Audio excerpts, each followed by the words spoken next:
Hola, buenas noches. Hola Pablito, Buenas gusto de noches. verte. Igualmente, Bien, entonces vamos a comenzar.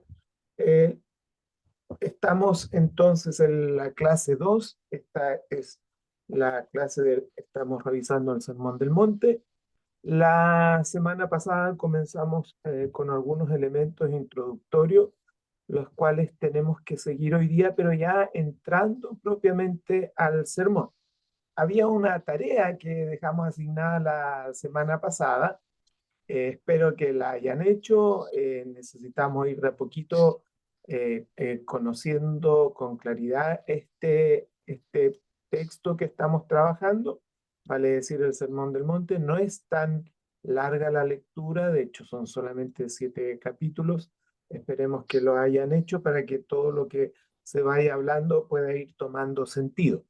Hoy día vamos a hacer la última especie de introducción, pero ya en el término de entrar un poquito a ver el tema de las bienaventuranzas, porque así comienza esta sección. Algunos elementos introductorios antes que comencemos a revisar las 8 cualidades que esta primera parte del sermón nos presenta. Debemos recordar algunos elementos que tienen que ver primero con el tema de eh, todo parece indicar que lo que nosotros tenemos hoy día, que denominamos como el Sermón del Monte, en realidad obedece a una especie de resumen, porque si ustedes se fijan, usted lee los 3 capítulos con una buena lectura en 7 minutos, leyó los 3 capítulos. Eh, 10 minutos ya los tiene leídos. Por lo tanto, eso da para pensar que definitivamente este no es el sermón en sí que se dijo allí, sino que de alguna manera viene a ser la especie de resumen de lo que se dijo en ese momento. Vale decir, está los elementos seguramente más importantes establecidos en este sermón. Cuando uno habla del Sermón del Monte, como yo les decía, parte con esta serie de las bienaventuranzas. Y cuando hablamos de las bienaventuranzas, me da la impresión que la mayoría está familiarizado con esta parte inicial del Sermón del Monte. Em, Pareciera ser simple, tiene una lectura simple, hay básicamente enunciados en este sermón, o sea, se plantean los puntos principales, no hay un desarrollo propiamente tal de estos puntos, por lo tanto a nosotros nos toca hacer ese entendimiento del desarrollo, que es un poco lo que vamos a estar haciendo a partir de esta clase más la otra. La clase que viene, la clase número 3, vamos a entrar a desarrollar las bienaventuranzas, pero hoy día necesito dar algunas eh, características para la lectura de la primera parte del Sermón del Monte, vale decir las bienaventuranzas. Necesitamos de alguna manera entender o para que nuestra lectura se vea favorecida en la profundidad que deseamos tenerla, necesitamos tener algunas consideraciones para el tema de la lectura de las bienaventuranzas. Entonces, lo que vamos a estar haciendo hoy día es preparar nuestra lectura de las bienaventuranzas, revisando al menos, o eso es el propósito que tenemos hoy, al menos 3 consideraciones que son importantes ver según lo que nos presenta como desafío esta primera parte del sermón. A decir, básicamente se requiere, antes de entrar a comprender el tema de la lectura, hay 3 elementos que insoslayablemente tenemos que revisar y tenemos que tratar de entender antes de comenzar con la lectura y el posterior estudio de las bienaventuranzas.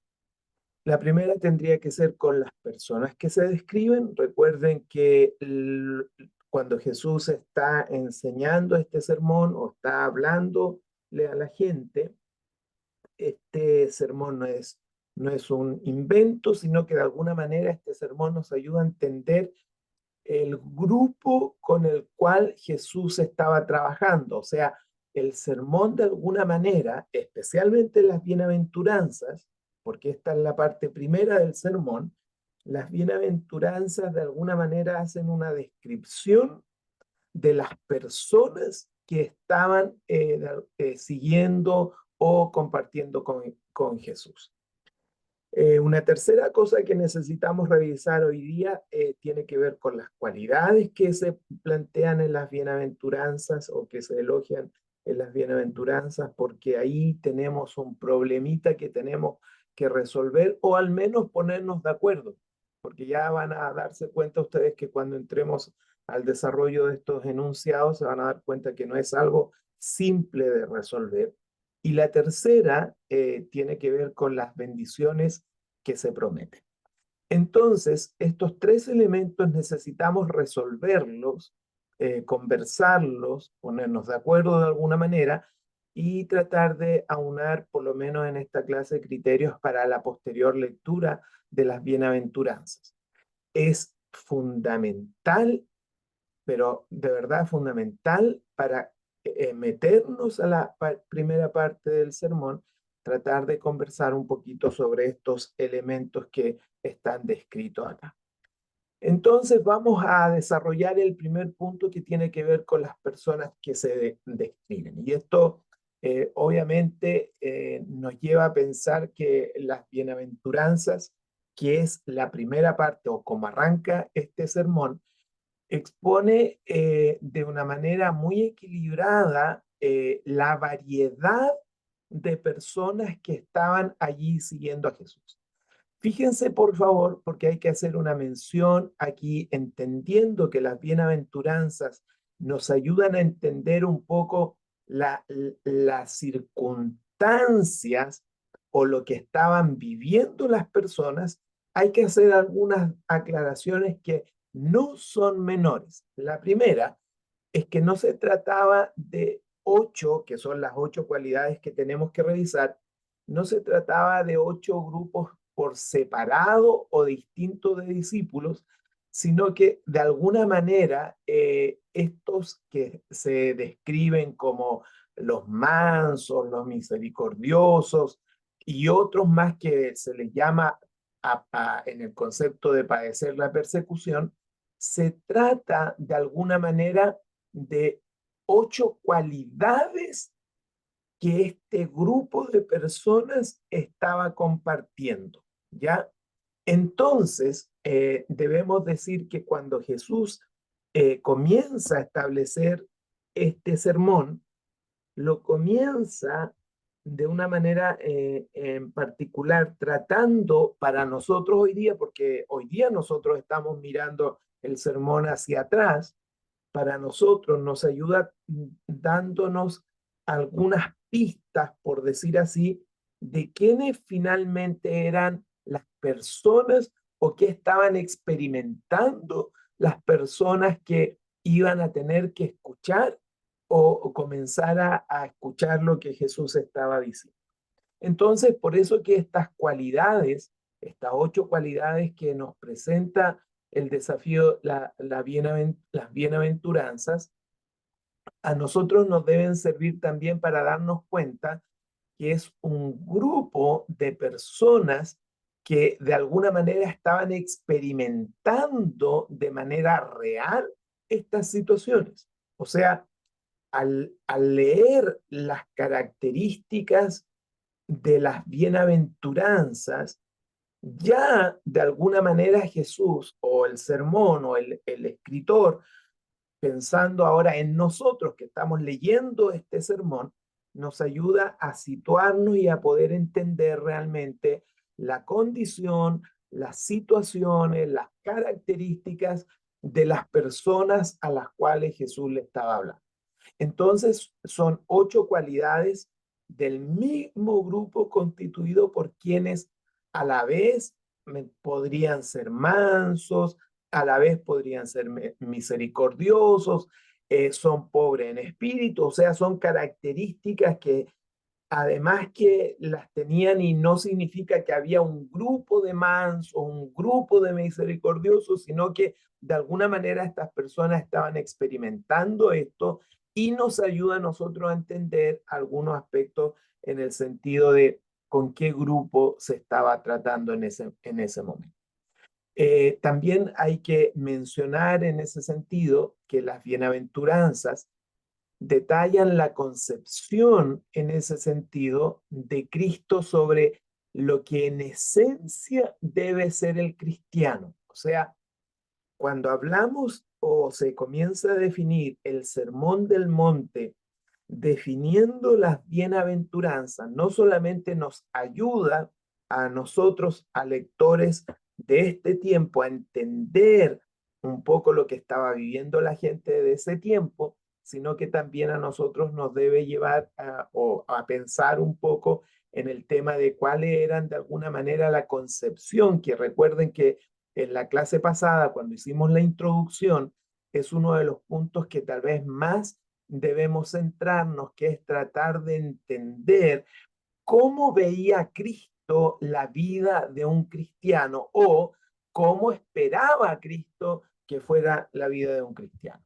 Entonces, así como estos aspectos, no sé si alguna vez ustedes han leído, por ejemplo, los frutos del Espíritu Santo mencionados por Pablo, entonces, de alguna manera, estos elementos son esperables por Jesús o las bienaventuranzas de las que habla Cristo, describe finalmente el ideal desde la perspectiva de Jesús, partiendo con las bienaventuranzas, la idea de la característica esperable de lo que denominamos en la clase pasada introductoria el ciudadano del reino de Dios. Porque recordarán los que estuvieron en la primera clase, recordarán el momento en que se da este sermón, en la situación en que comienza y básicamente toda la introducción que al menos Mateo plantea referente a que cuando Jesús comienza su ministerio, comienza con esta definición de que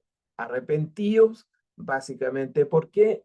Porque el reino de Dios se había acercado y ahora de alguna manera pareciera ser que Jesús está comenzando, y esto es lo importante porque se abre el sermón del monte con lo que podríamos denominar lo que esperaba Jesús de aquellos que de alguna manera iban a pertenecer o iban a considerarse ciudadanos de este reino del cual él había comenzado a hacer un llamado al arrepentimiento.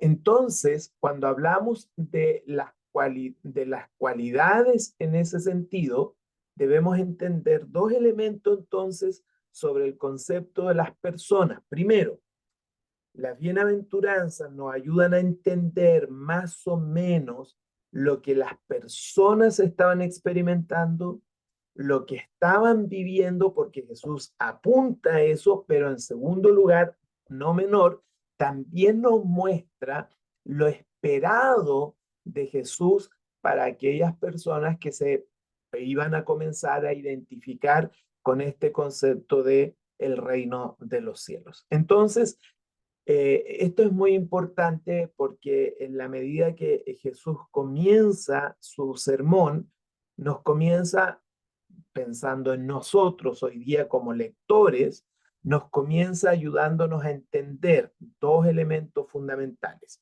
a decir, conocer un poco a las personas que les estaba dirigiendo este sermón, ¿verdad? Las circunstancias que estaban viviendo, seguramente los problemas que estaban experimentando, las situaciones de vida que estaban teniendo, etcétera, etcétera. Por eso que uno puede hacer una radiografía, por decir así, cuando se acerca al tema de las bienaventuranzas, a entender más o menos de cómo estaba la gente que estaba luego escuchando o iba a escuchar este sermón del monte.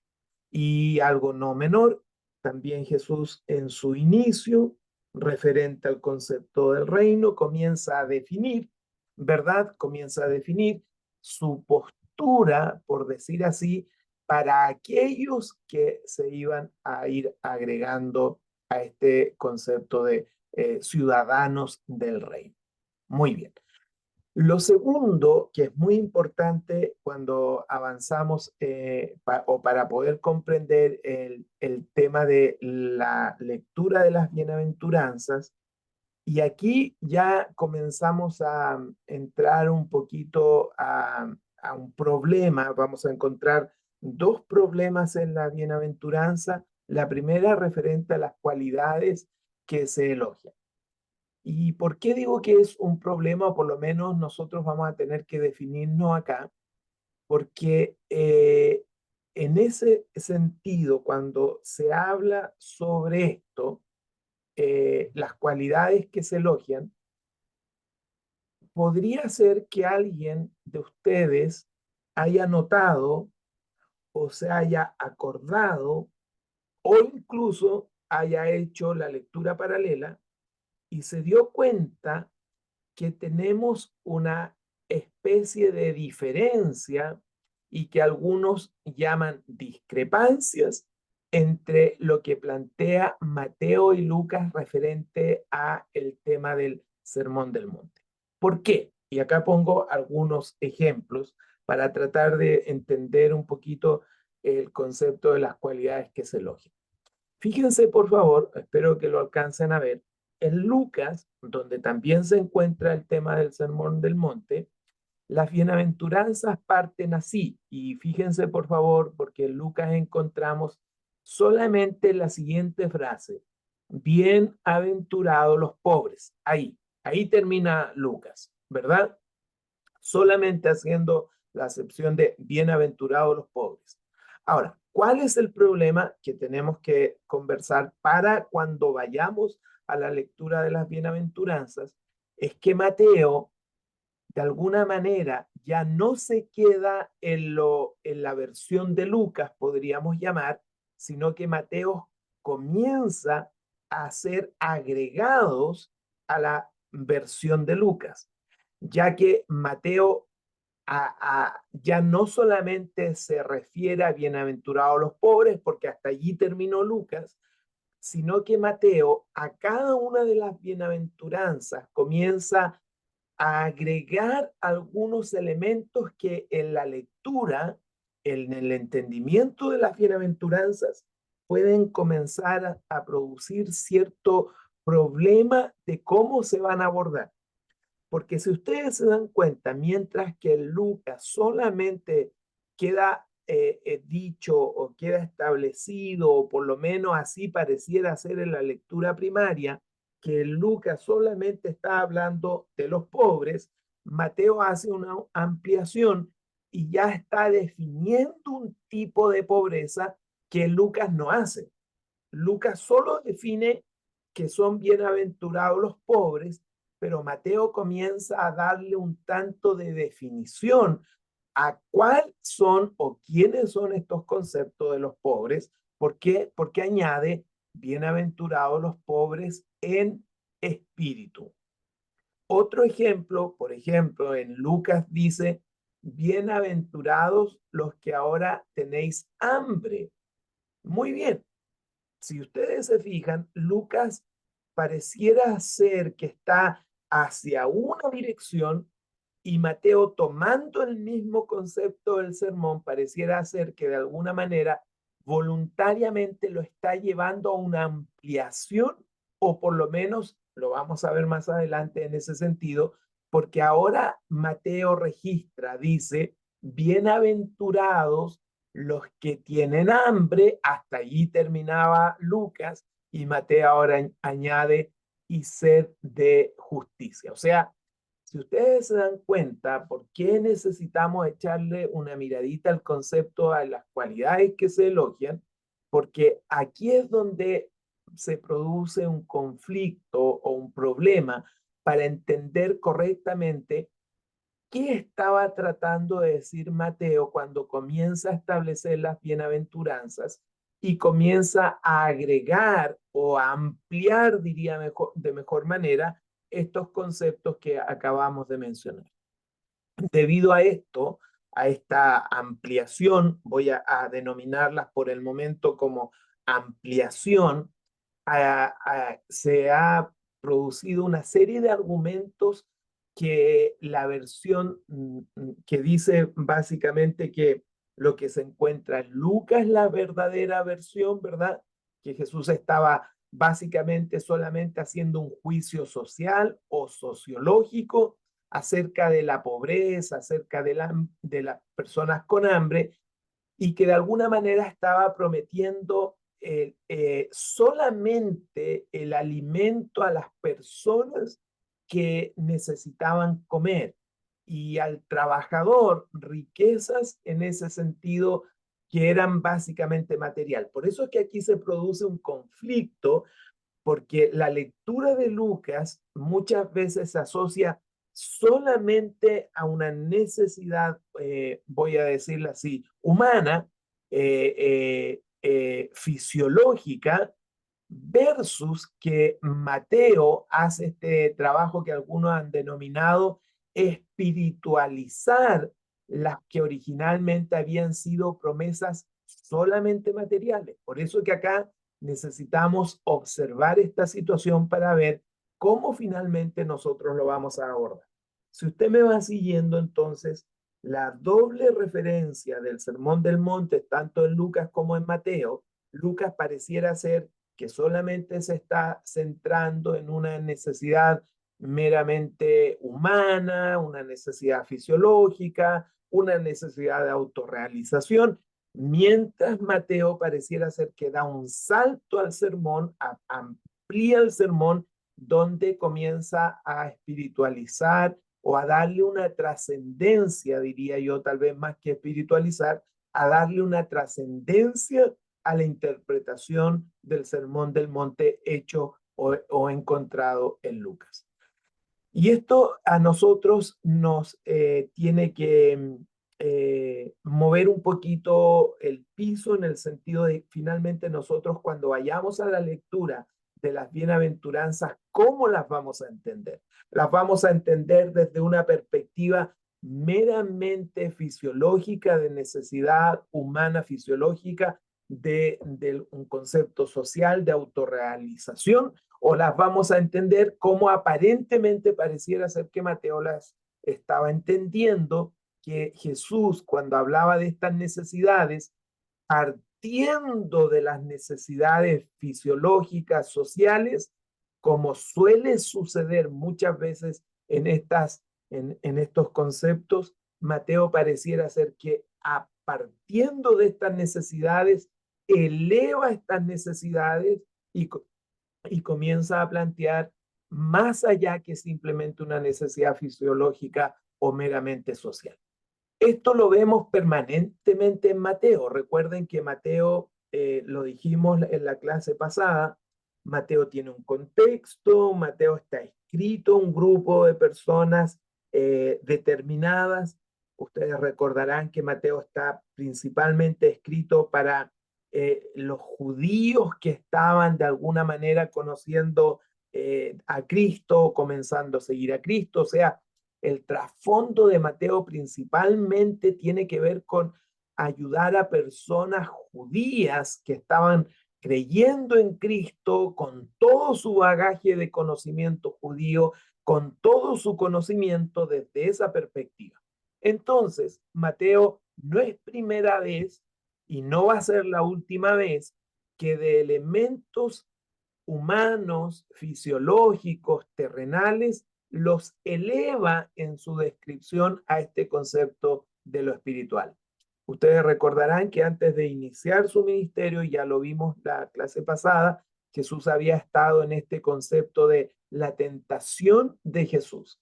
Y es interesante porque Mateo narra justamente en el capítulo anterior que Jesús había rehusado convertir las piedras en pan y había repudiado la idea de establecer un reino material. O sea, esta pugna, esta lucha que Mateo comienza ya desde el capítulo anterior, comienza a establecer, donde a través del ejemplo mismo de Jesús con respecto a la tentación, Mateo comienza a poner un hilo conductor en su desarrollo, y este hilo conductor justamente es esto: Jesús en la tentación rehúsa que su reino se sujetara o se estableciera solamente en lo terrenal, porque de alguna manera Mateo estaba estableciendo que lo que Jesús había venido a hacer era más que simplemente lo material. Por si acaso, solo por si acaso, podría ser que usted estuviera haciendo esta relación que es muy importante, que muchos de los judíos a esta altura todavía seguían esperando ¿a quién?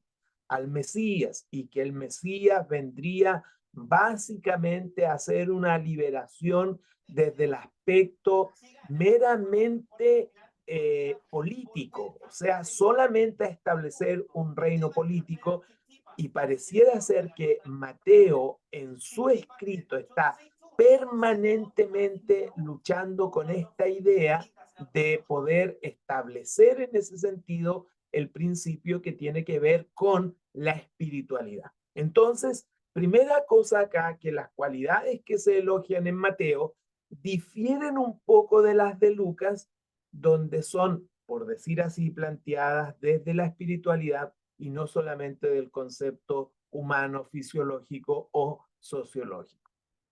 Decir de alguna manera esto nos tiene que llevar a pensar lo siguiente, y esto es donde necesitamos ir entendiendo esto entonces.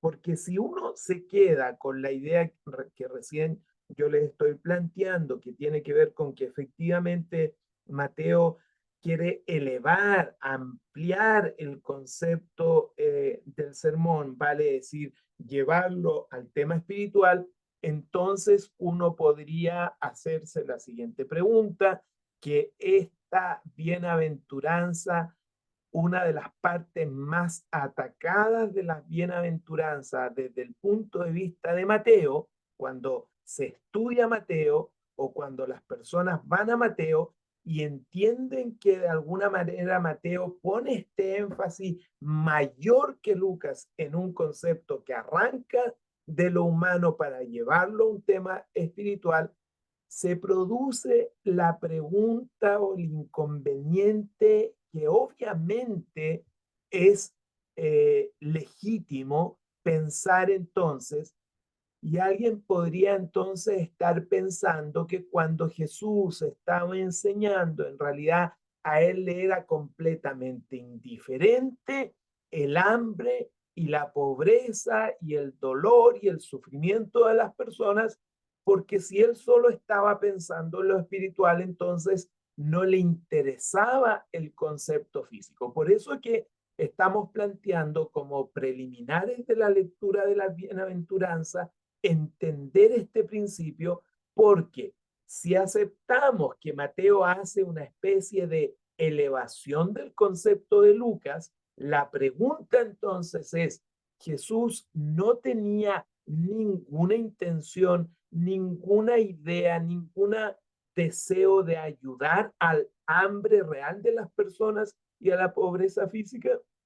Y esto es interesante porque en el ministerio de Jesús, cuando uno ve desarrollando su ministerio, aun cuando es cierto lo que estábamos diciendo anteriormente, vale decir, efectivamente Mateo va haciendo un trabajo entendiendo al mundo al cual le estaba hablando, donde quería que sus lectores entendieran que este Mesías o este Jesús no solamente había venido a liberarles de un imperio, no solamente había venido a un tema político o social, ¿verdad?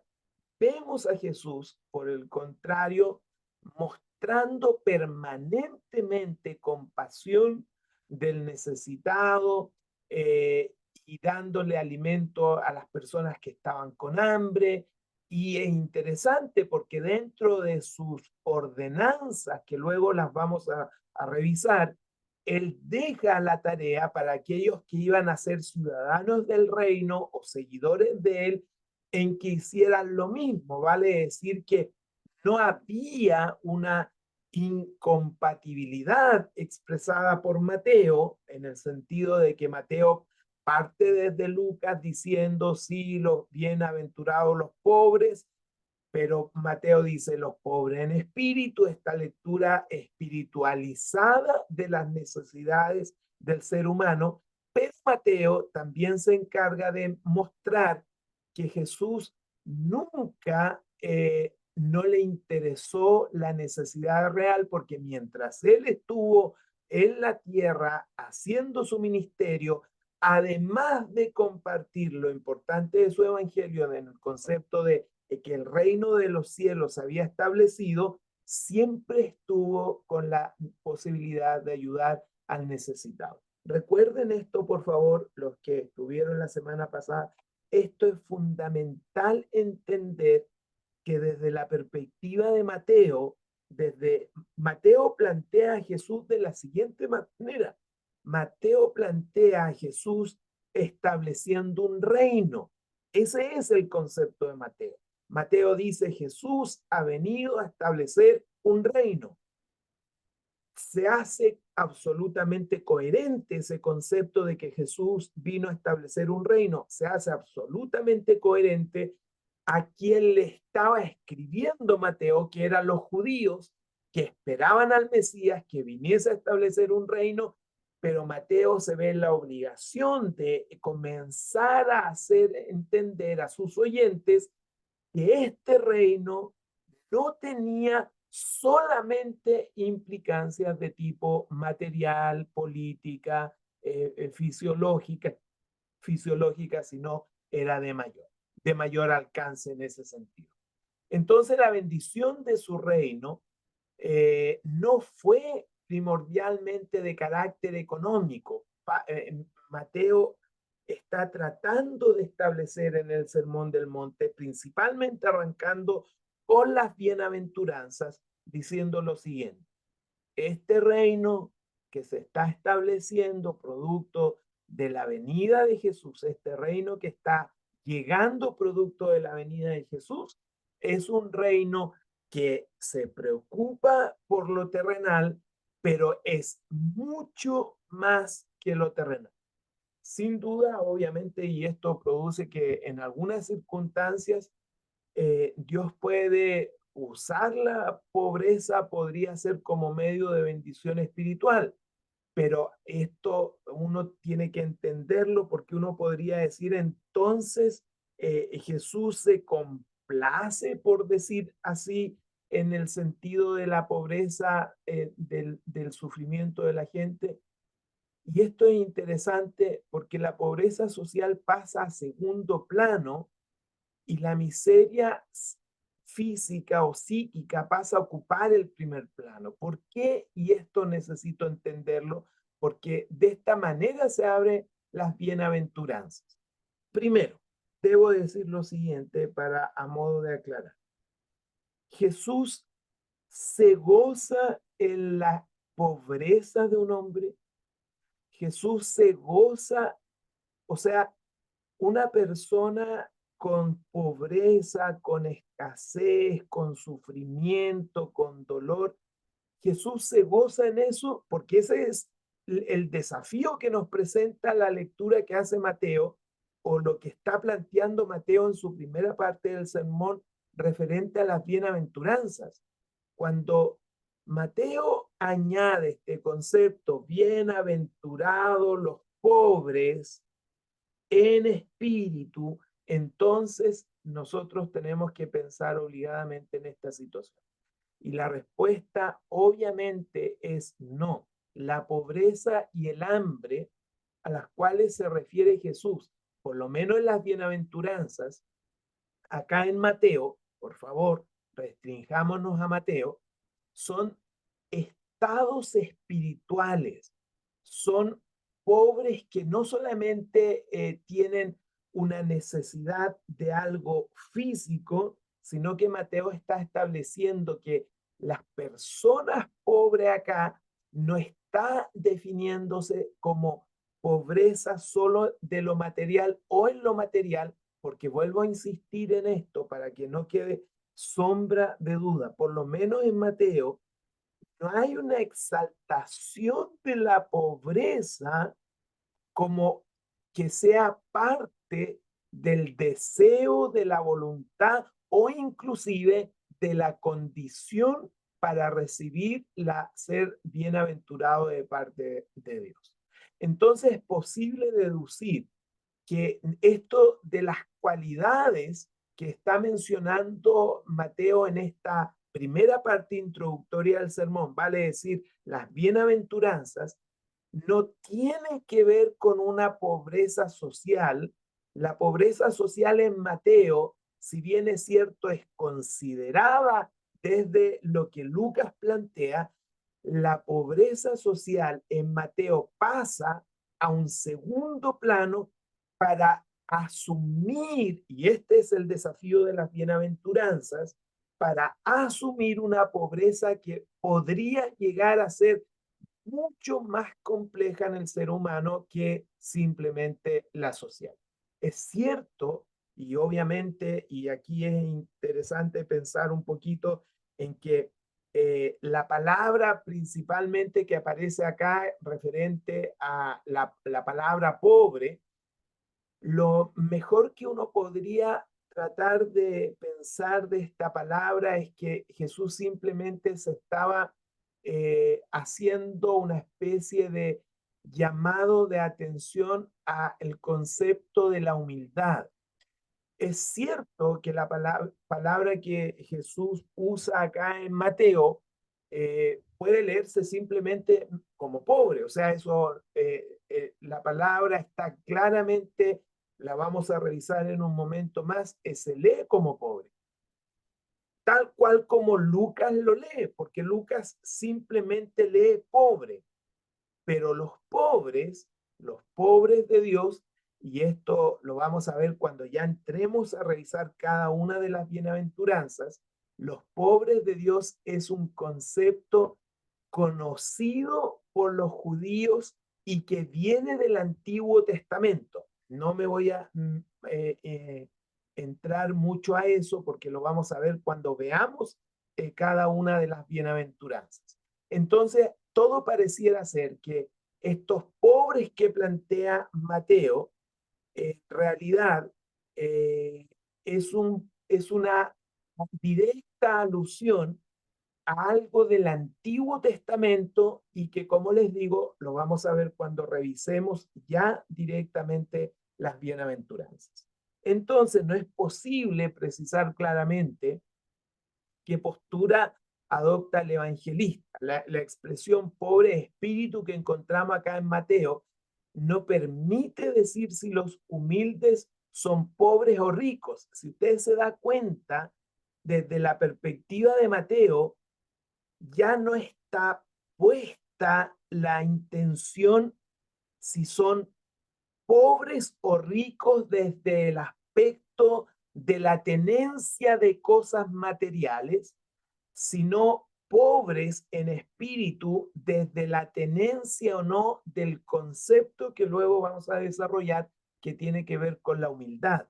O sea, y esto es súper complejo, tal vez por lo menos acá en Mateo, porque Mateo hace algo que obviamente sobrepasa pensando lo de Lucas, mientras Lucas se queda solamente en el definir pobre, Mateo dice, no, los pobres o en realidad estos pobres pueden ser pobres materialmente o pueden ser ricos materialmente, pero aún pueden seguir siendo pobres. Entonces, este es el concepto.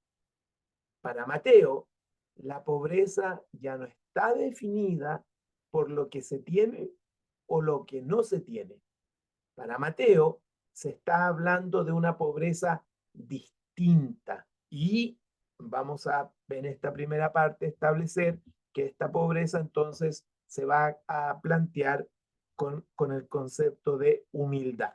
Entonces, si ustedes se dan cuenta, por eso les decía yo que es necesario estas cosas preliminares para la lectura de las bienaventuranzas, porque entonces decimos, repasemos, primero, en las bienaventuranzas tenemos la posibilidad de conocer las personas a las cuales se le estaba hablando, tenemos la posibilidad de entender qué estaban experimentando las personas a las cuales Jesús les iba a hablar, y tenemos también la posibilidad de comprender de alguna manera lo que Jesús iba o estaba demandando de aquellos que se iban a comenzar a identificar con este concepto del reino de Dios. O sea, Jesús estaba estableciendo los principios, como se conoce, los principios de los ciudadanos del reino. Estos principios están en las bienaventuranzas. Muy bien. El segundo concepto, que tiene que ver con las cualidades que se elogian, aquí necesitamos entender que por lo menos para Mateo hay dos grandes diferencias de las cualidades que se elogian. Primero, si bien es cierto, arranca desde el mismo establecimiento que hace Lucas, a decir, bienaventurados los pobres, Mateo eleva o lleva a, por decir así, a otro nivel el concepto de pobreza, y ya no se está refiriendo a una cualidad solamente física, sociológica o fisiológica, sino que Mateo, piensen en esto, piensen en los lectores de Mateo, piensen a quien les estaba escribiendo Mateo.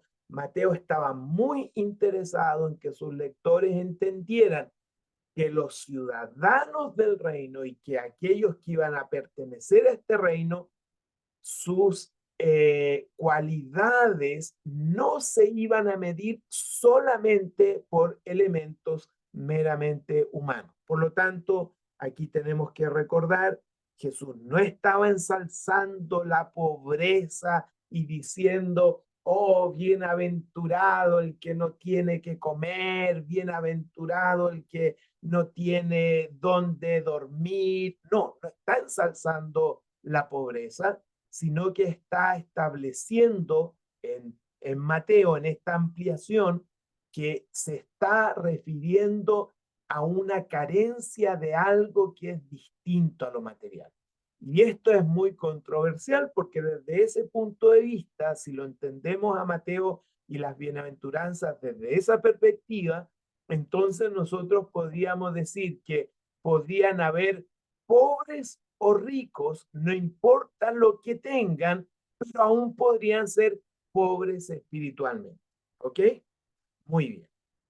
El tercer elemento que necesitamos revisar un poco y tiene que ver con las bendiciones que se prometen. Y aquí los que leyeron seguramente ya se dieron cuenta de un problemita también que tiene las bienaventuranzas. Primero, vamos a decir que cuando hablamos de las bendiciones, y por eso es que quiero hacer esta especie de aclaración, por favor. Cuando Mateo está diciendo, por ejemplo, bienaventurados los pobres, ya sabemos que Jesús no está contento con la necesidad de la gente. De hecho, sabemos que cuando él estuvo haciendo su ministerio en la tierra, además de predicar el reino, también estuvo haciendo qué cosa? Dándole comida al hambriento, sanando al enfermo. O sea, Jesús no se alegraba por la gente que sufría, pero sí sabía que había una posibilidad de sufrimiento distinta solamente a la material, que es la idea de Mateo. Y cuando llegamos al tercer elemento, vale decir, las bendiciones que se prometen, uno podría decir que pareciera ser que se elogian las cualidades a cada persona, que se exhibe de la siguiente manera, diciendo, y es la palabra con la cual inicia cada una de estas referencias, bienaventurada o bienaventurado. Solo para hacer una descripción que es importante considerarla, la palabra bienaventurado en el griego sería makarios, y que efectivamente la mejor forma de poder traducir la palabra griega es básicamente este concepto de bienaventurado. En algunas versiones o en algunos momentos uno encuentra la palabra Macarios, o en algunas traducciones uno la encuentra principalmente en aquellas que son eh, paráfrasis. Justo hoy día alguien me preguntaba eso. Las que son paráfrasis, muchas veces uno encuentra aquí felices. Pero ¿cuál es el problema de este concepto de felices? Y es que la idea de felices, como muchas veces lo he visto, y algunas traducciones que son paráfrasis ponen acá felices, tiene que ver que la felicidad no es el concepto que Macario se está planteando. Y esto es muy importante porque la mayoría de comentaristas han explicado que la prescripción de Jesús hecha para la felicidad humana se ve contrarrestada en estas bienaventuranzas. Explico lo siguiente. Por favor, ponga atención. La frase dice: bienaventurados los que lloran, porque ellos recibirán consolación. Y aquí hay algo que es muy importante entender. El concepto de bienaventurado, dichoso, no está puesto en la condición del ser humano. No es bienaventurado por llorar. Por eso es que el concepto feliz no es el mejor, ni siquiera deberíamos nosotros por lo menos considerarlo, porque recuerden que la felicidad es un hecho absolutamente de nosotros. Yo hoy día me siento feliz, al rato ya no me siento feliz, pero es una percepción mía. Yo me siento feliz o yo me siento infeliz. Y esto es muy importante porque en ese sentido, cuando hablamos de las bienaventuranzas, por ejemplo, bienaventurados los que lloran porque ellos serán consolados, recibirán consolación, no está la bienaventuranza en cómo la persona está, sino lo que va a recibir de manera externa. O sea, Mateo está diciendo, no es bienaventurado el que llora. No es, o sea, no nos hace ser más bienaventurados porque lloremos más. Nos hace ser bienaventurados por lo que se va a hacer con aquellos que lloran. Entonces, el concepto Macarios, el concepto bienaventurado, no está puesto en la persona, no está puesto en la condición de la persona, está puesto en lo que va a recibir esa persona por lo que está viviendo. Por eso es que el concepto Macario es súper importante entenderlo y sacarlo al menos fácilmente, o por lo menos claramente en ese sentido, sacarlo de la condición de ser bienaventurado por lo que yo estoy experimentando, llámese perseguido, o sea, en otras palabras, lo que quiero decir, la gente no, desde el punto de vista de Mateo, no es bienaventurada porque vaya a ser perseguida. No es bienaventurada porque tenga hambre, porque ya habíamos dicho anteriormente que Jesús de alguna manera no se goza en que el hombre o la mujer sufra, sino que el concepto Macario está puesto en lo que va a recibir, vale decir, en la bendición, en lo prometido, en la promesa para aquel que está sufriendo. Es un error que nosotros pudiéramos pensar que la bendición o la bienaventuranza esté puesta en la condición. Y esto es muy importante. Nadie es bienaventurado por pasar hambre. Eso es lo que Mateo está de alguna manera colocando. Es bienaventurado porque esa necesidad que está experimentando le será, en este sentido, por ejemplo, del hambre, le será cubierta. La bienaventuranza, desde el punto de vista de Mateo, no radica en la tristeza, en el problema, en la necesidad humana. La bienaventurada aparece acá como la bendición de Dios frente a esa necesidad. Entonces, no está declarando como que se sienten felices, ¿verdad? Puesta, puesta la felicidad como centro de atención del ser humano, sino cómo Dios la considera y lo que son por eso, o sea, en ese sentido, es cómo Dios va a bendecir a esa persona que está pasando en este concepto. Entonces, un elemento fundamental de las bienaventuranzas y que es súper importante entenderla y tenerla clara cuando vayamos a la lectura y al estudio de las bienaventuranzas, es que ni Lucas ni Mateo están exaltando condiciones de, de, de mejora del ser humano, no están exaltando condiciones de sufrimiento del ser humano. Recuerden que este fue un problema por mucho tiempo a la iglesia. Durante mucho tiempo, algunos grupos denominados o dentro del cristianismo pensaron que la forma de ser bendecido por Dios era asumir la pobreza. Entonces, se hacían votos de pobreza.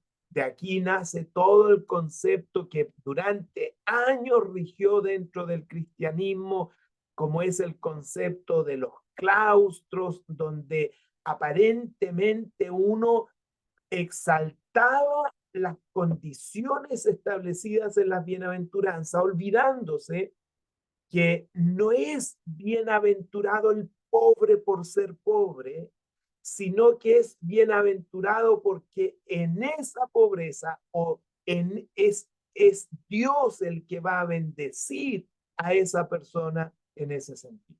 Entonces, es una lectura, es un acercamiento a las bienaventuranzas que es fundamental entenderlo en ese sentido. ¿En qué consiste esta bendición entonces? O sea, esa es la pregunta que uno tiene que hacerse. Si la bendición entonces no es ser pobre, si la bendición entonces no es llorar o lo que sea según eso, aquí hay que ver la segunda parte de la bienaventuranza, donde cada bienaventuranza se esclarece en su segunda parte. Estas personas, por ejemplo, poseen el reino de los cielos, luego vamos a revisar algo sobre eso. Por ejemplo, los que lloran, ¿qué va a pasar con los que lloran? ¿Son bienaventurados porque lloran? No, son bienaventurados porque los que lloran serán consolados. ¿Son bienaventurados por tener hambre? No, son bienaventurados porque los que tienen hambre serán ¿qué cosa? Serán saciados. Entonces, de alguna manera se recibe las bienaventuranzas como una manifestación de la misericordia de Dios. Las bienaventuranzas están comenzando en esta apertura del sermón que vamos a tener que estudiar durante este tiempo. Las bienaventuranzas hacen la apertura para que aquellos que iban a escuchar el sermón partieran entendiendo que toda la bendición que pudieran alcanzar ellos venía principalmente de Dios, que sean capaces de ver a Dios en ese sentido, porque En ese sentido, Mateo plantea como los llamados hijos de Dios. Entonces, estas recompensas amarradas, por decir, a cada una de este concepto de, de carencia, de sufrimiento, de dolor planteada en las bienaventuranzas, se establece en la bendición que viene junto a esta carencia, a este dolor o a este sufrimiento.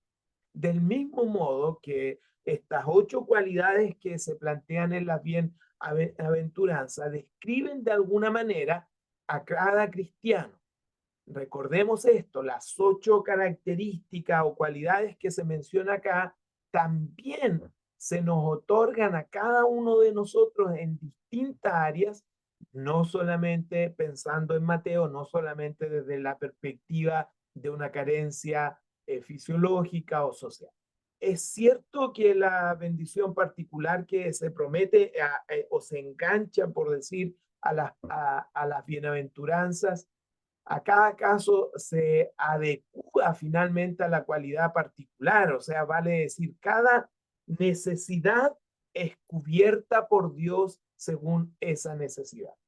Y en ese sentido, entonces, es que la bendición consiste o debiera ser puesta no en la condición del ser humano, sino en la respuesta de Dios frente a esa condición. Parece simple, pero por muchos años la iglesia cristiana pensó que la bendición consistía en experimentar la cualidad del ser humano en ese sentido. ¿Ok? Y aquí entonces llegamos a una pregunta referente a las bendiciones también, y esta es otra que debemos resolver frente a esto. Entonces, las bendiciones que se prometen en las bienaventuranzas, ya sabemos, en primer lugar, no tienen que ver por la condición del ser humano, sino la respuesta de Dios a esta condición. En simple, no somos bienaventurados porque suframos, somos bienaventurados porque si sufrimos, Dios nos consolará, y eso es muy importante.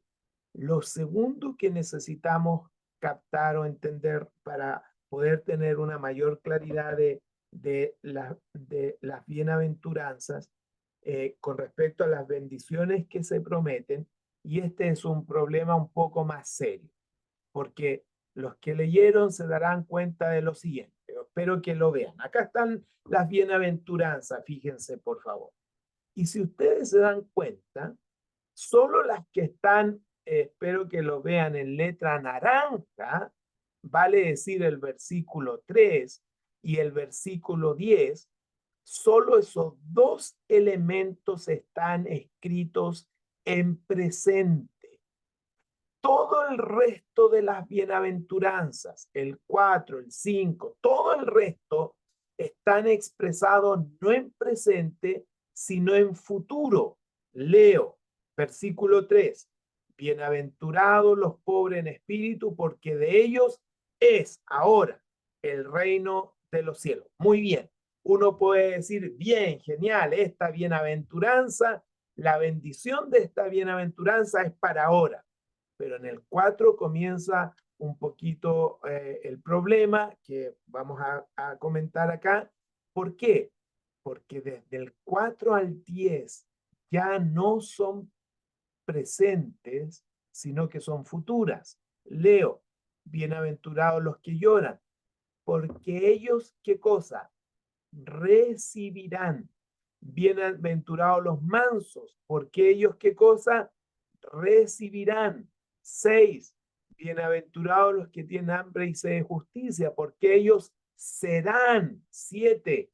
Bienaventurados los misericordiosos, porque ellos alcanzarán, verán, serán. O sea, aquí es donde se produce el siguiente conflicto. Entonces, las bienaventuranzas son para un tiempo futuro o son para un tiempo presente. Y este es el problema con respecto a las bendiciones de las bienaventuranzas. En lo personal, y aquí me permito hacer una mención, yo creo que las bendiciones de la bienaventuranza son para ambos, para el presente y el futuro. Voy a explicarlo, pero quiero que para que quede establecido eso en primer lugar. Cuando uno entra a revisar la literatura referente a esta situación establecida en las bienaventuranzas, porque el sermón, vamos al sermón del monte, entonces vamos a estudiar las bienaventuranzas, pero nos encontramos que las bienaventuranzas están establecidas en un 85%, no en el presente, sino en el futuro. Entonces aquí es donde comienza un poquito el problema. Vale decir, ¿cómo se va a abordar el concepto de las bendiciones establecidas en las bienaventuranzas? La mayoría de la literatura, o por lo menos de la que uno tiene la posibilidad de que esté a su alcance, han insistido en que son para el futuro. Vale decir que principalmente Jesús pareciera ser que su sermón lo inicia con las bienaventuranzas, pero siempre puesto en el concepto del futuro, o lo que se conoce en el futuro desde el aspecto teológico como el concepto escatológico. O sea, pareciera ser que la mayoría de los escritores enmarcan las bienaventuranzas en lo escatológico, vale decir, en lo que vendrá en el cumplimiento de los tiempos de Jesús. En eso, de alguna manera, a nosotros nos podría producir cierto conflicto, porque si fuese, o sea, no si fuese, porque si usted lee efectivamente, están establecidas cada una de estas bienaventuranzas en un tiempo futuro, es importante entender que solo la primera y la octava, vale decir la del versículo 10, se expresan en el presente, pero si ustedes se dan cuenta, y esto es eh, lo maravilloso de cómo Mateo expresó las bienaventuranzas, lo voy a explicar de esta manera. Las bienaventuranzas están hechas un sándwich. El pan arriba, el pan abajo y todo lo rico adentro, ¿verdad? El sándwich. Miren lo que sucede con el 3 y el 10. Las dos, el 3 y el 10, están haciendo referencia ¿a qué? Al reino de los cielos. Fíjense, por favor. Curiosamente, leo el 3. Bienaventurados los pobres en espíritu, porque de ellos, ¿qué cosa es? El reino de los cielos. Muy bien, así parten las bienaventuranzas. Mire cómo cierra el 10. Bienaventurados los que padecen persecución por causa de la justicia, y mire la coincidencia, porque de ellos es el reino de los cielos. ¿Qué se encuentra entre el 10 y el 10, entre el 3 y el 10, que están apuntando a lo que dijimos en la clase pasada? Según lo que dijimos en la clase pasada, es muy importante no olvidar que el libro de Mateo está siendo escrito principalmente a personas judías, y que el gran conflicto de los judíos tenía que ver con en qué iba a consistir el reino del Mesías. Y es por eso que de manera maravillosa Mateo comienza citando a Jesús cuando inicia su ministerio con la siguiente predicación de Jesús. Así arranca, según Mateo, su ministerio Jesús. Arrepentíos. ¿Se acuerda que viene después? Porque el reino de los cielos se ha acercado. Y las bienaventuranzas, y esto es interesante, las bienaventuranzas están puestas en todo lo referido ¿a qué? Al reino de los cielos. En otras palabras, las otras 6 restantes bienaventuranzas que están en verbo futuro, recibirán, serán, etcétera, es claro que nos está diciendo Mateo finalmente que la enseñanza de Jesús, que es el reino de Dios, es una realidad actual. O sea, cuando Jesús dice el reino de los cielos ha llegado, estas bienaventuranzas son parte de qué? Del reino de los cielos. O sea, si el reino de los cielos no existe, no existe la capacidad de lo que se encuentra del 4 al 9. No existen las bienaventuranzas sin la existencia de qué? Del reino. Mateo está relacionando completamente las bienaventuranzas, las está enmarcando completamente a que son características exclusivas de qué? Del reino de Dios. Por eso es que muy humildemente yo les decía al principio que yo creo que las bienaventuranzas tienen una connotación escatológica indudablemente porque el reino de los cielos aún no se ha establecido en un 100%, pero también el reino de los cielos desde que Jesucristo comenzó su ministerio en la tierra se comenzó a establecer. En otras palabras, estas bienaventuranzas que están establecidas desde el 4 hasta el 9. Primero, por favor, son posibles única y exclusivamente por causa del reino de los cielos. Este reino de los cielos sabemos, ahí no hay lugar de discusión, que el reino de los cielos tiene connotaciones escatológicas. Nosotros creemos que Cristo viene, nosotros creemos que Cristo reinará. O sea, el reino de los cielos tiene connotaciones escatológicas, pero también creemos que el reino de los cielos ya ha comenzado a influenciar, a establecerse en este tiempo. Nosotros no estamos esperando el reino de los cielos para que se inicie el reino de los cielos. Nosotros estamos esperando el reino de los cielos escatológicamente para que eso se termine, se concrete. En otras palabras, si Mateo está en lo cierto de establecer lo siguiente, Mateo dice, las bienaventuranzas, aun cuando tienen connotación escatológica, porque todas están planteadas en futuro, son sólo posibles por el establecimiento del reino de Dios en los cielos, en la tierra. Y Jesucristo, y esto es lo maravilloso, Jesucristo vino a establecer el reino de los cielos en la tierra. Se recordarán ustedes cuando Jesús nos enseñó la oración, ¿no?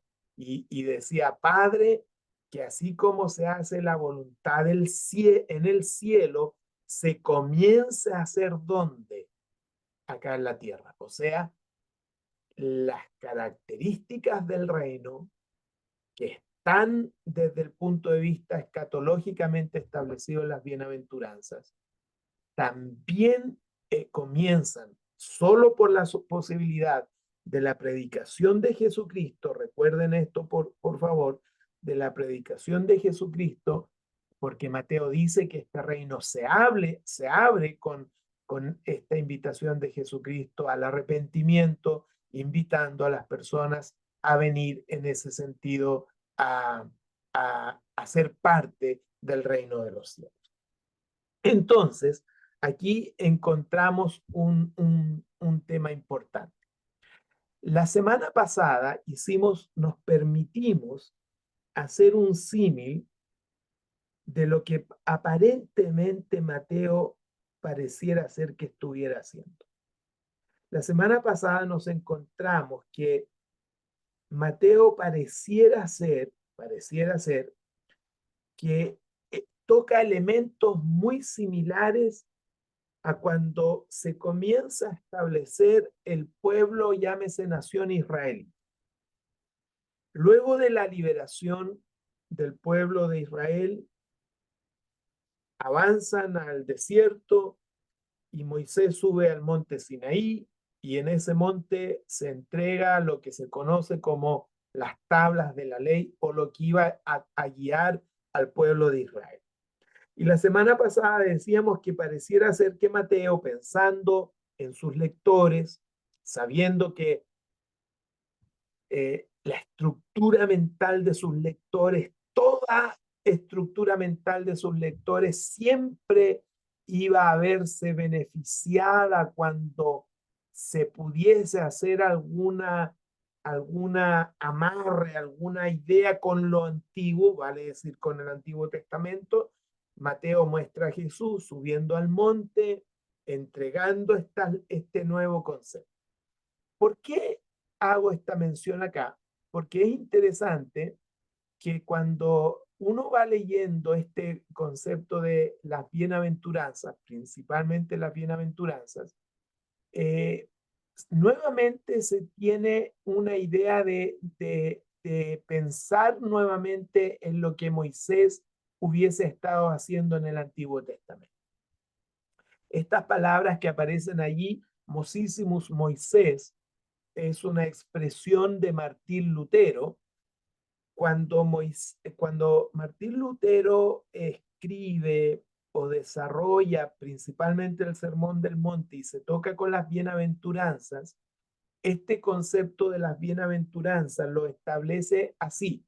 Él le denomina como el Mosissimus Moisés, que esa traducción vendría a ser como es Moisés cuadruplicado.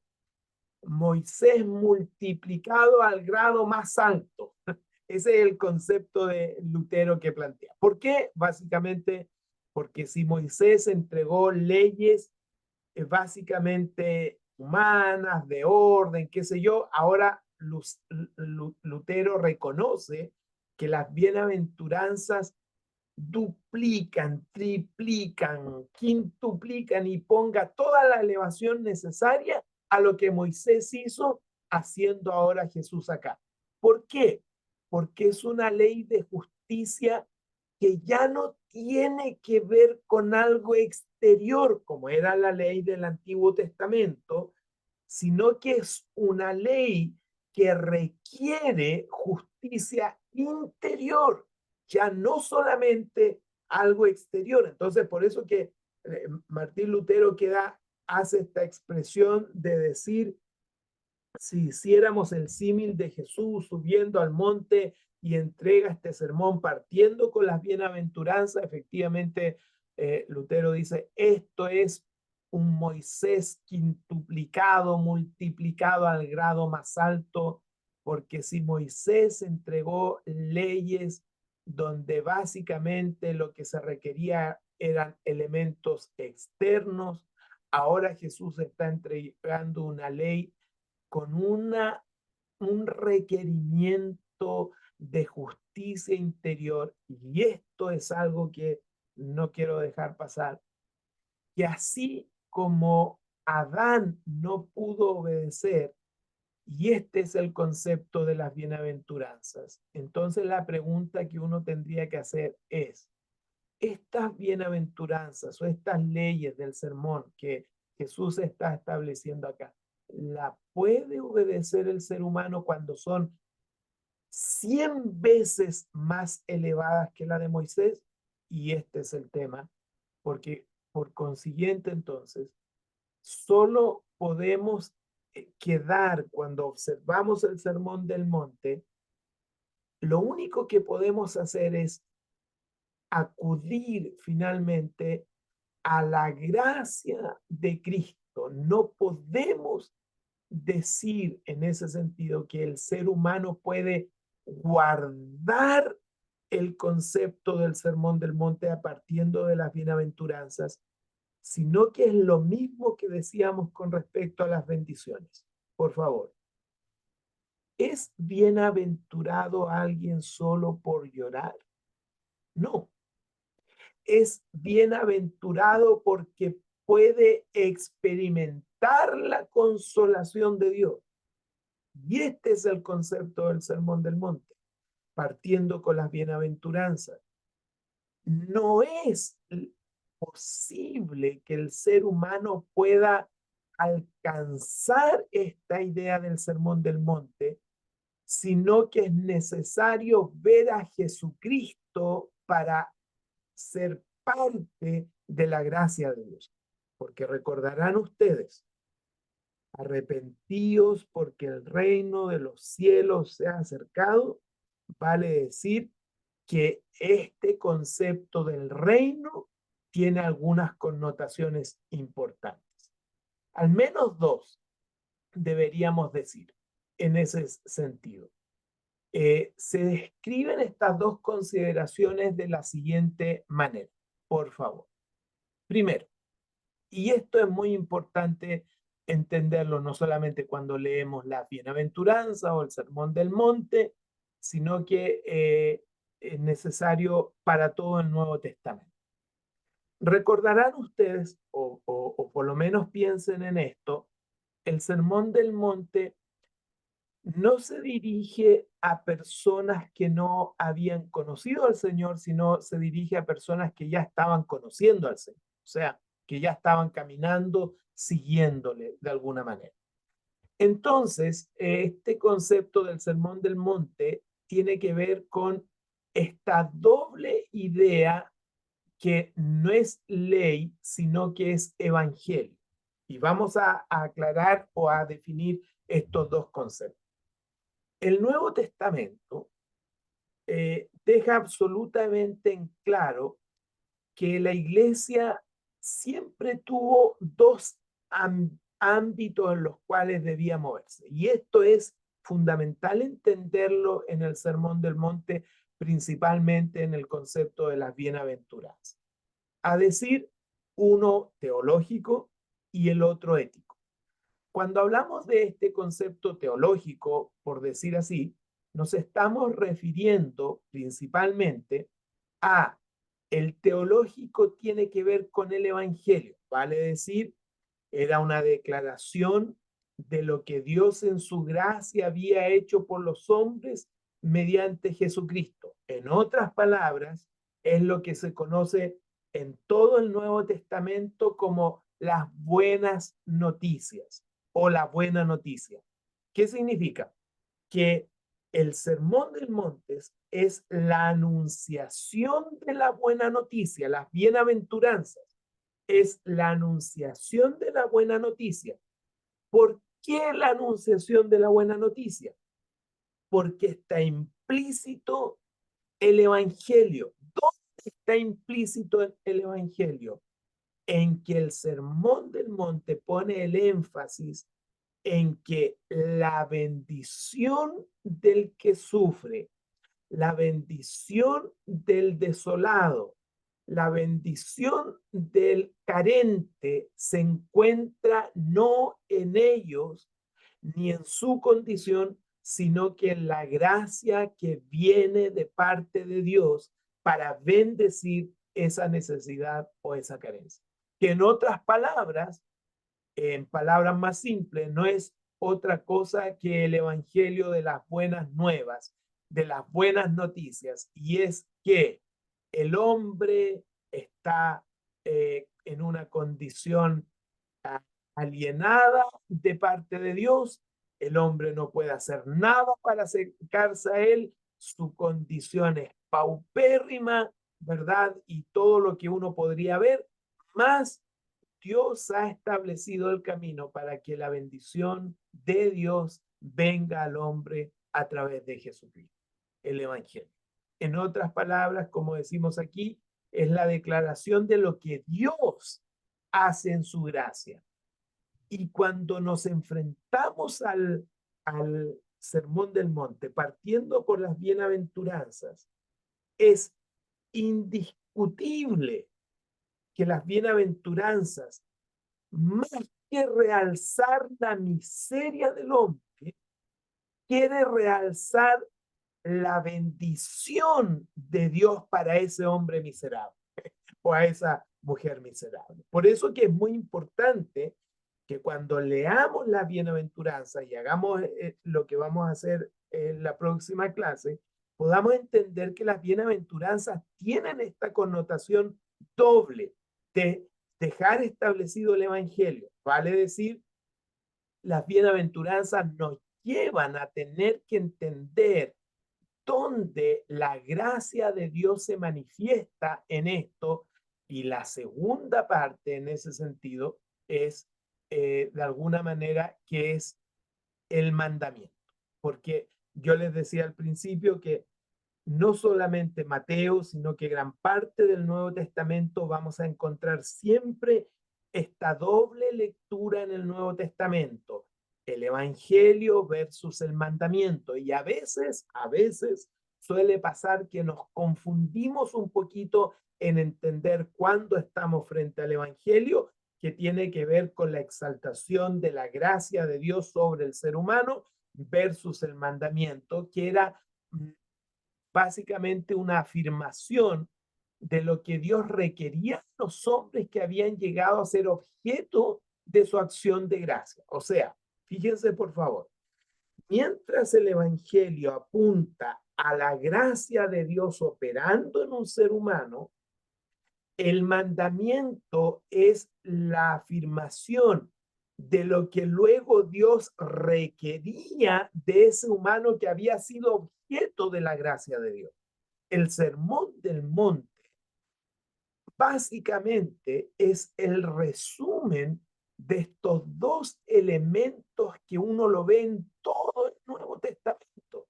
Si usted ha leído el apóstol Pablo y las cartas del apóstol Pablo, dividió permanentemente esta doble lectura.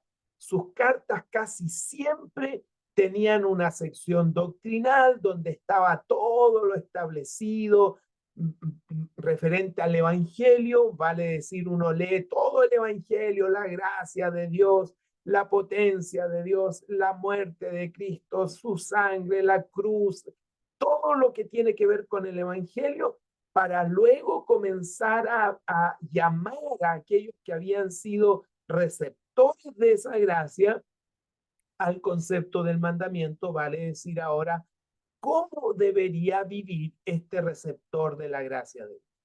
Entonces, las bendiciones que se prometen en las bienaventuranzas nos ayudan a entender a nosotros esta dualidad que por favor, si hay cosas importantes de entender y de amarrar de repente en nuestra mente, es este concepto de la dualidad de las bendiciones prometidas. Por un lado, el Evangelio, que es solamente la actividad de Dios obrando en gracia en el ser humano, y por otro lado, el concepto del mandamiento, que no es más que la reacción o la respuesta requerida a los hombres que han llegado a conocer esa gracia en ese concepto. Entonces, podemos decir en ese sentido que el evangelio vendría a ser esta idea de la declaración de lo que Dios hace en su gracia sobre el hombre mediante Jesucristo, y el mandamiento que está hablando acá, las bendiciones, en ese sentido tiene que ver con lo que se está estableciendo como requerimiento de aquellos que han alcanzado esa gracia. Estamos ahora entonces, dicho esto, estaríamos listos con estas observaciones, estaríamos listos para comenzar a revisar en detalle las bienaventuranzas. Entonces hemos visto las clasificaciones, hemos visto finalmente que se establecen estos tres principios referente a las personas a las cuales recibieron esta bienaventuranza o este sermón. Vimos la connotación de qué es lo que se está exaltando en las bienaventuranzas y no se está exaltando la necesidad o el sufrimiento del ser humano. Y lo tercero, la connotación de las bendiciones que se prometen. Bien, hasta aquí llego yo. Preguntas, consultas, reacciones antes de dejarles la tarea para la próxima clase. Entonces, necesitamos, para que cuando nos vayamos a la lectura y al estudio de las bienaventuranzas, necesitamos tener estos tres conceptos súper en mente, vale decir, la descripción de las personas, qué es lo que se está elogiando en las bienaventuranzas, porque podría darse una lectura equivocada, y cómo se entienden las promesas o las bendiciones que están hechas acá en las bienaventuranzas. Bien, preguntas, consultas, reacciones. Pastor, Sí, mano Roberto. lo escuché con alta atención, muy buena la disertación, y me hace acordar que el Evangelio de Mateo es el Evangelio del judío que era el cobrador de impuestos, que se llama Leví. Y a este Evangelio le llaman protoevangelio, porque de los cuatro es el que primero se escribió.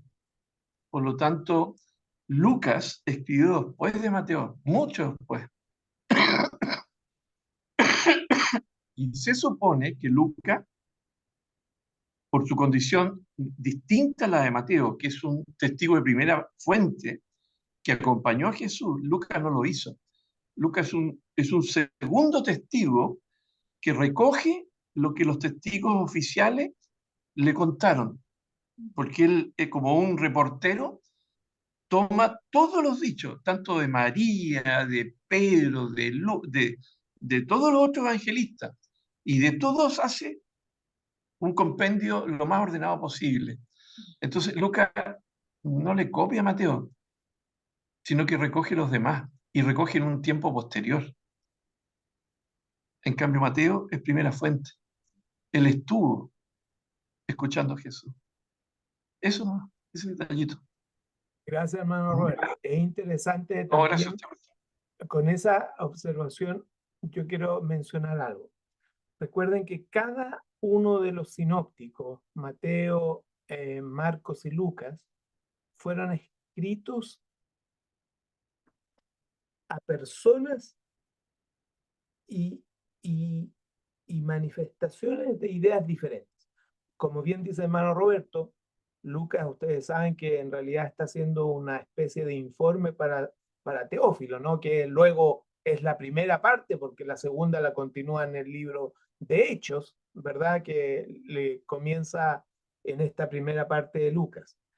Por eso es que las diferencias que muchas veces encontramos en los sinópticos deben considerar, y eso me interesa mucho que ustedes lo puedan observar, las diferencias que encontramos en los sinópticos muchas veces tienen que ver porque cada escrito tenía un objetivo, o sea, recuerden esto, tenían un objetivo. Por lo tanto, muchas veces en ese objetivo que tenía cada escrito, se consideraban elementos que para la necesidad de a quien se le estaba escribiendo se ponía o no en consideración. Por eso es que, como veíamos al principio, se dan cuenta ustedes de la diferencia entre Mateo y Lucas, básicamente por los oyentes, porque esto es muy importante en el concepto de cómo se van estableciendo los escritos bíblicos, que ellos estaban dirigidos a alguien, siempre estaban dirigidos a alguien. Y para que ese escrito tuviera sentido a quien se estaba dirigiendo, requería tomar ciertos elementos que tuvieran mayor connotación para ellos. Y en el caso de Lucas, entiendo yo que lo que él estaba haciendo era una especie de informe, porque así lo dice luego en Hechos, ¿no? Porque es prácticamente bien dice el hermano Roberto, casi como un reportero que está entregando su informe a Teófilo, que es la primera parte del informe, que luego lo continúa en Hechos. Bien, ¿alguna otra consulta con pensamiento sobre esto? Antes que vaya a la tarea, que yo sé que la están esperando. Ya. Yo quiero, Hermana Carmen, pastor, me asalta una duda. Cuando hablamos, ¿no es cierto?, de que al poder estudiar la bienaventuranza, y hay 3 elementos, cuando hablamos de las bendiciones que se prometen, y hablamos de que hay una parte teológica y una parte ética, yo entiendo que la parte teológica que tiene que ver con la gracia, tiene que ver con el Espíritu Santo, y que el mandamiento tiene que ver con la obediencia, que es la parte ética, ¿o no? en la parte de la obediencia es la parte ética. La Ya, parte del Evangelio tiene que ver principalmente con la obra de Cristo, porque recordarán ustedes que el Evangelio, aunque está inmerso el actuar de Dios, Padre, Hijo y Espíritu Santo, ¿verdad? Y que no se pueden, nosotros los separamos por un tema de entendimiento, pero recordarán ustedes que la buena nueva básicamente, o el Evangelio, tiene que ver con esto. El hombre no puede hacer nada para remediar su situación con Dios. Jesucristo viene a arreglar o a remediar esa situación. Esa es la buena nueva. Ese es el Evangelio. Y si ustedes se dan cuenta, en las bienaventuranzas, por eso es muy importante hacer la lectura del Macarios. El Macarios no puede estar puesto en el hombre. no, Eso es muy importante. El bienaventurado, el Macarios, no está puesto en la condición del hombre. Está puesto en lo que Dios va va a a ser en hacer nosotros. en esa condición del hombre. Y eso es, sí, eso es súper importante. Yo sé que es probable que nosotros hoy día lo entendamos, pero recuerden que esto ha sido un lastre permanente en el mundo cristiano, el pensar que el Macarios esté puesto en el hombre. Desde allí nacen grupos AZ, desde allí nacen grupos donde se castigaban, grupos que asumían que el camino era la pobreza, grupos que asumían que la posibilidad única de bendición era renunciar a todo. O sea, el Macario no está puesto en el hombre, está puesto en lo que Dios puede hacer en ese concepto. Y es por eso que allí se ve el concepto de evangelio, hermana Carmen. ¿Por qué? Porque evidentemente las bienaventuranzas quieren poner en manifiesto el evangelio. Y el evangelio es que si hay un hombre que es bienaventurado, ya sabemos el orden, el sándwich. Primero, no existe hombre o mujer bienaventurada fuera de qué, Fuera de Cristo. pero en la estructura de Mateo, fuera del Claro. reino. Esa es la estructura de Mateo. Mateo plantea que las posibilidades de bienaventuranza se enmarcan dentro de qué? De aquellos que están siendo parte de qué? Del Del reino. reino. Recuerden eso. La estructura no es simplemente un hecho no importante. Todas las bienaventuranzas están enmarcadas en el 3 y el 10, producto de qué? Del reino. Y recordarán en la clase pasada que es parte de su ministerio, según Mateo acá, diciendo, bien, el hombre vuelva hacia Dios. ¿Y por qué se puede volver a Dios? Porque el reino de los cielos se ha acercado. Y curiosamente, Mateo pone que las bendiciones o las bienaventuranzas solo se dan en el marco de aquellos que están en el reino de Dios. Y eso es súper, súper relevante. Y ahí está el Evangelio, Carmen. Ahí está el Evangelio. El concepto del Evangelio está en la idea de la gracia de Dios. Porque recordarán, para poder estar dentro del reino, ¿qué se requiere? ¿Llorar? ¿Ser pobre? No. ¿Ser objeto de qué? De la gracia de Dios. Y eso es súper importante. No sé si te ayudo, Carmen. Ok, veo tu dedito. Bien. ¿Alguna reacción más o alguna pregunta? Entonces, yo digo lo siguiente. Bajo estos tres conceptos que vimos hoy día, o sea, entendiendo la gente a la cual Mateo le está escribiendo, entendiendo que las cualidades que se destacan acá tienen dos connotaciones importantes, no son cualidades que Jesús esté alegre por que un hombre sea pobre, sino que Mateo las plantea en un nivel superior, entendiendo que las bendiciones tienen esta connotación doble de lo escatológico versus lo presente, pero también las bendiciones tienen esta idea de que son parte de el, el, el, todo el concepto de Dios, de la enseñanza de Dios. De la gracia vale decir el evangelio y de los mandamientos vale decir el concepto ético, es que vamos a hacer nuestra lectura y nuestro acercamiento entonces a las bienaventuranzas. Tarea para la próxima clase, entonces dícese así. Espera, ya. Tarea para la próxima clase. De las 8 cualidades, de las 8 cualidades, ustedes deben elegir 2. De las 8 cualidades, ustedes eligen 2. Los pobres espíritus, los que lloran, los mansos, y quiero que la desarrollen en una plana.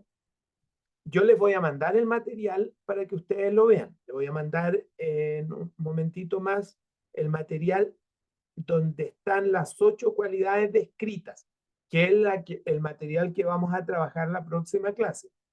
Pero yo quiero que usted pueda allá adelantar y ver 2 de las 8 y según el material que yo les voy a mandar, porque en realidad lo que quiero que ustedes hagan es, digan, por ejemplo, voy a desarrollar la 2, buscan en el material que yo les voy a mandar dónde está la 2, leen solo la parte 2 y hacen un resumen. Eso es todo.